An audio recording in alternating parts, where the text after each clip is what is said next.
No.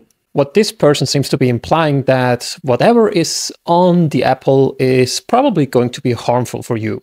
That thing that he rubbed off is called wax. And you might be surprised that apples can also produce wax naturally. Today we are going to answer a couple of questions. Why do apples create wax, and why do we actually wax apples? And is eating wax harmful?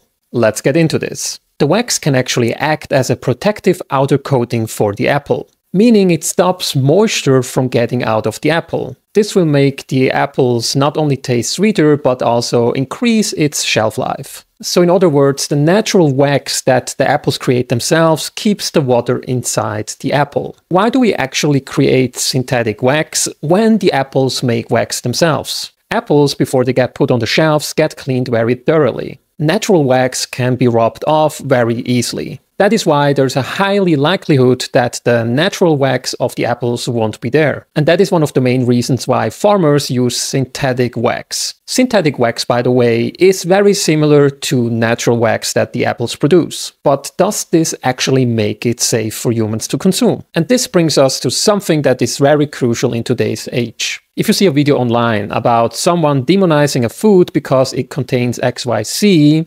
be very cautious of that video. Like, for example, we discussed oats before, and many people start demonizing oats because they contain glyphosates. However, if you step back and you zoom out and look at human health outcome data, meaning what happens to people that consume oats that contain huge amounts of glyphosates, what do we see? We see that they tend to be very healthy. So let's do the same thing with apples. Can one apple a day truly keep the doctor away?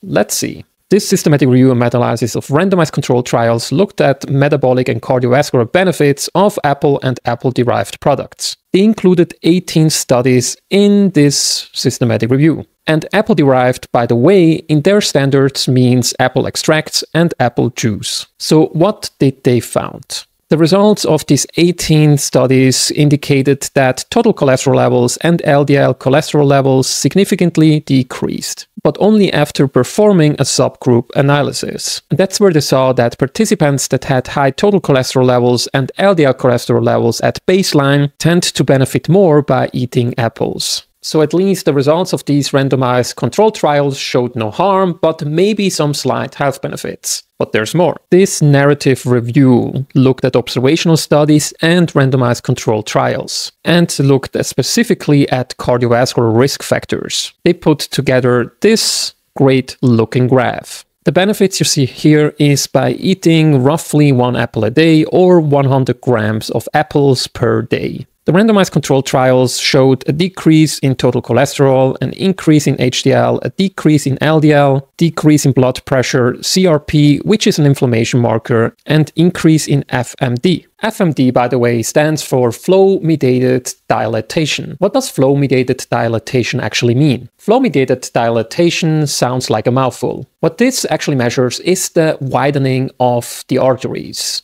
To put it more precisely, it's the increase of a blood vessel's diameter. And let's have a look at what the observational studies showed us. They showed very similar results. Lower coronary heart disease mortality, lower acute coronary syndromes, lower cardiovascular disease mortality, lower hypertension, lower thrombotic stroke, lower inflammation, lower all-cause mortality, and the list goes on. While looking at all these great results, there's one essential thing that you have to keep in mind. No single food can counteract the negative effects of an overall unhealthy diet. Yes, not even apples. Science has shown us over and over again via prospective cohort studies, randomized controlled clinical trials, that a whole food plant-dominant diet seems to be the way to go. And by the way, if you don't like apples, you don't have to consume apples. There's a great vast variety of fruits that you can enjoy on a daily basis. Fruit consumption has been associated with a decreased risk for all-cause mortality and many other diseases. So whether you consume apples or other fruits,